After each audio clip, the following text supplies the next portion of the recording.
let me say this while I'm talking. Yeah. Because obviously you see a lot of nonsense out there online. You got to understand, and you can pull all the things that I've said 4 or 5 years ago, fine, hold me accountable to it. But when you get new information and you see what they're doing as a business, Xbox, PlayStation, and Nintendo, all three of them are doing different things. That's where we are. They're not playing the same game anymore, right? Nintendo clearly a long time ago said, look, we ain't trying to compete on the power narrative no more. We're just going to make affordable hardware. We're going to put our games on this thing, synergize it with our hardware. And look, Switch came out, boom, here you go. PlayStation obviously is still doing more of the traditional thing with exclusives and all that. You buy the hardware, all those things. But they're even saying, hey, we're going to put our games on a PC. We'll put a live service game on Xbox. We'll let you stream it from the cloud. They're experimenting with it. What was it? They had said over $2 billion they've made from other platforms. They're not going to stop. That's money. I don't care what the percentage is. That's still $2 billion. That $2 billion finances them to make other games. That's how that works. Anyways, and Xbox, obviously with all the acquisitions they made, Bethesda, they were staying exclusive. Activision, wait, you spend how much? Oh no, y'all got to start making some money. So put it everywhere. And that's what they've done. And they've de-emphasized exclusivity. Essentially, exclusivity for Xbox doesn't exist anymore.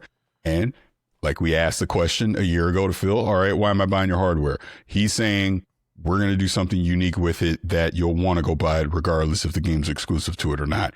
We will see if that turns out to be true. But the point I'm trying to make is they're not all doing the same thing anymore. The things that the way we grew up with video games where exclusivity, you had exclusivity to go buy the hardware. Xbox isn't doing that anymore. PlayStation is pretty much doing it, but even them saying, hey, if you're willing to wait, you can go play the game on PC. We're not going to stop you. And Nintendo's the only one that said, no, you're buying the Switch if you want to play this game. So you just got to look at it that way, man. And when you look at it that way, just logically, reasonably go, okay, I have choice. I can choose where I want to go play. If I don't like what Xbox is doing, go buy a PlayStation.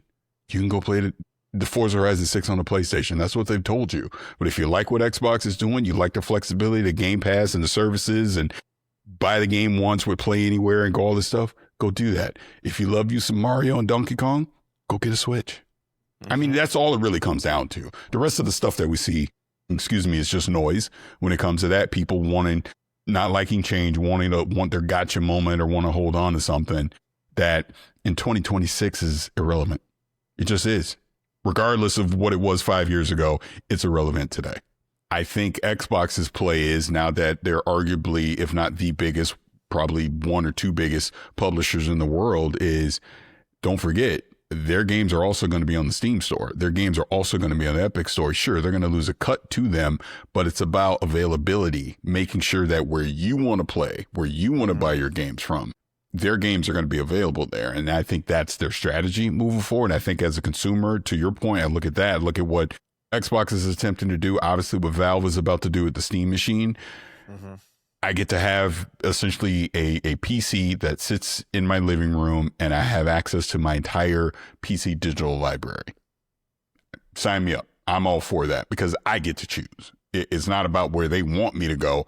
I get to choose. Now, obviously, I think Xbox is going to have to make, there's rumors and stuff, which I don't really think is a rumor. They're clearly overhauling the Xbox app on PC. We've seen the preview they've already done with the Xbox UI for cloud. I think that is where I think you're going to have a unified UI across whatever device that you're on, unless it's on PlayStation or Nintendo. Any open platform, that Xbox UI is going to be universal, right?